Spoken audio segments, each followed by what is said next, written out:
जय हिंद दोस्तों, वारी नमस्कार। मोटिवेशनल कहानियों की सीरीज़ चल रही है। तो आज की कहानी बड़ी ही सरल और बड़ी ही इंस्पिरेशनल है। कहानी है एक शिष्य की जिसका नाम बरदराज है और बरदराज एक जड़मती का स्टूडेंट है। तो कहानी इस तरह से स्टार्ट होती है कि हमारे पास बटोजी दीक्षित एक बहुत ही महानतम शिक्षक में से एक शिक्षक रहे हैं। 17वीं शताब्दी की बात है। तो उनके आश्रम में एक बरदराज नामक का एक विद्यार्थी था जो जड़मती था। जड़मती का कहने का मतलब है जिसका बुद्धि विवेक इतना शार्प नहीं था। तो गुरु के बार बार पढ़ाने से समझाने से उसको समझ कम आता था। सहपाठी उसको चिढ़ाते थे।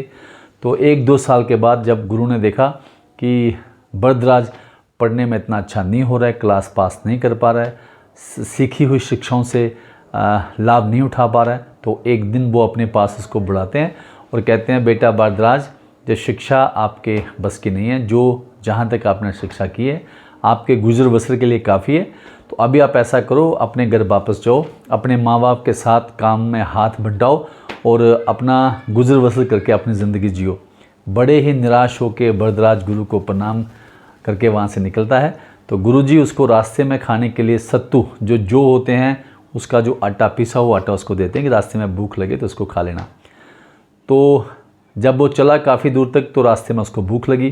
तो उसने कहा, गुरुजी ने मुझे कुछ सत्तू दिए, वो खा लूँ। तो वो क्या करता है कि एक कुआं देखता है, कुएं के पास बैठता है और सत्तू खाने लगता है। वहाँ देखता है एक लेडी पानी भर रही थी कुएँ से, उससे कुएँ के पास जाता है, कहता है मुझे पानी पिलाओ।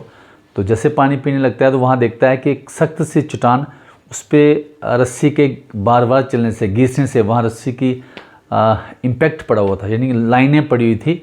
और वहाँ साइड पे देखो उसने बड़ी सी चट्टान, वहाँ पे मटका रखा हुआ है और मटके के नीचे की जो चट्टान है थोड़ी नीचे को धंस गई है, यानी घिस के वो मटके के लिए वहाँ पे जगह बन गई है। तो उस औरत को पूछता है, माता ये जो निशान है ये कैसे पड़े?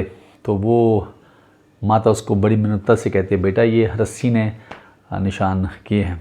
तो उन्होंने कहा वो जो गड़ा है, वो गड़े के नीचे जो डिप्रेशन हुआ है कि जहाँ गड़ा फिट हो गया है, तो वो नीचे कैसे झुकी चट्टान?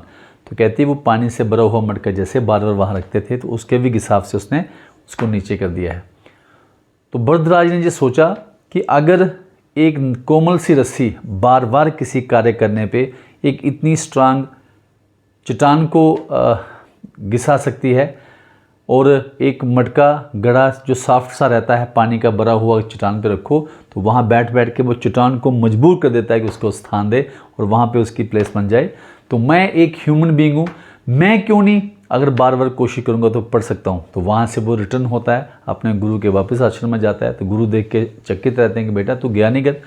तो उसने ये सारा किस्सा गुरु को समझाया कि अगर ये कोमल सी रस्सी, कोमल सा घड़ा एक शिल्प को, बड़ी स्ट्रांग पत्थर को, चट्टान को घिस के वहाँ अपना रास्ता बना सकती है, तो मैं पढ़ के क्यों नहीं एक महान स्टूडेंट बन सकता। गुरु को ये बात सुन के बड़ी अच्छी लगी, उन्होंने गले लगा लिया और कहा कोई बात नहीं बेटा, कल से फिर अध्ययन करेंगे।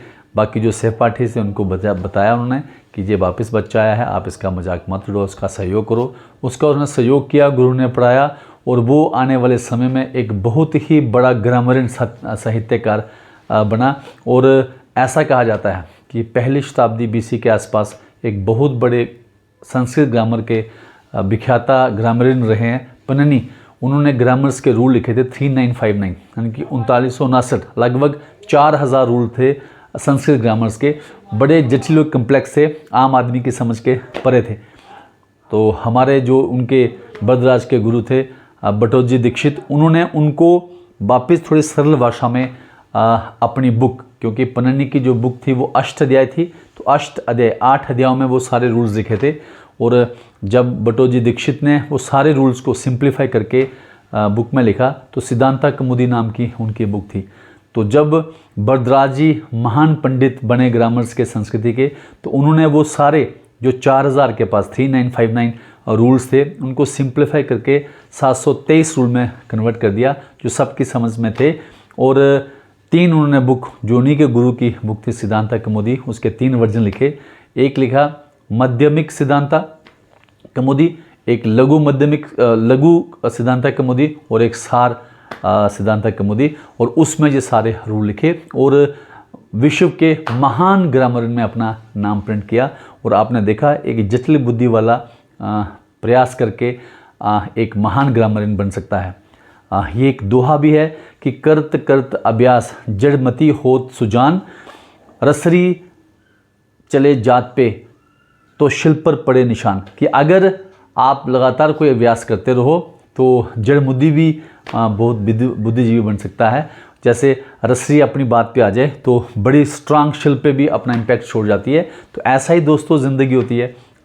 एक बार समझने से के समझता है, कि 2 बार, के 5 बार, के 10 बार, कि 1 दिन में, कि 2 महीने में, कि 1 साल में, कोई 10 मिनट में, कोई 10 घंटों में समझ लेता है। लेकिन याद रखो, अगर आप निश्चय कर लो, दृढ़ संकल्प के साथ चलें तो आप अपनी जो आपकी कमजोरी है उसको विजय पा सकते हो। जो आसानी से समझता है और जो मुश्किल से समझता है, आसानी से समझता है, फॉरगेटिंग भी आसानी से हो जाती है। जो मुश्किल से समझता है उसने बड़े मुश्किल रास्तों से जो अपना मंजिल को तय किया होता है वो भूलता भी आसानी से नहीं है। यही कारण होता है कि जो लोग स्लो लर्नर होते हैं वही इम्पैक्ट छोड़ते हैं दुनिया में और अपना नाम कमाते हैं। बड़े सारे सिविल सर्वेंट्स या अदर पॉलिटिशियन, ब्यूरोक्रेट्स जो हैं वो मैक्सिमम वो लोग हैं जिन्होंने चीज़ों को थोड़ा स्लोली समझा है और आने वाले समय में अपने इम्पैक्ट को छोड़ा है। मैं ये नहीं कहता कि टॉपर्स जो होते हैं वो फ्लॉपर्स हैं, ऐसा कुछ नहीं है। लेकिन मैं कह रहा हूँ कि टॉपर्स तो पहले ही टॉप कर गए हैं और पहले अपनी व्यवस्थाओं को बना गए हैं यंग एज में। लेकिन जो लोग जिनका माइंड थोड़ा लगता है कि वीक है, उनको घबराने की ज़रूरत नहीं है। प्रयास करते रहो, मंजिल आपके कदम जरूर चूमेंगी। कहने का मतलब है कि मंजिल जो आपके कदम जा रहे हैं वो आपकी मंजिल तक पहुँचेंगे ज़रूर। आपने मुझे बिल्कुल सुना और मेरा एक क्लेम है कि अगर आपको मेरी ये कहानी अच्छी लगती हैं तो मुझे सब्सक्राइब करें, फॉलो करें और प्रेस करें बेल आइकन को और शेयर करें वीडियो को विद योर फ्रेंड्स। जय हिंद। फिर मिलेंगे जल्दी ही एक नई कहानी, एक नई मोटिवेशन स्टोरी के साथ। Thank you.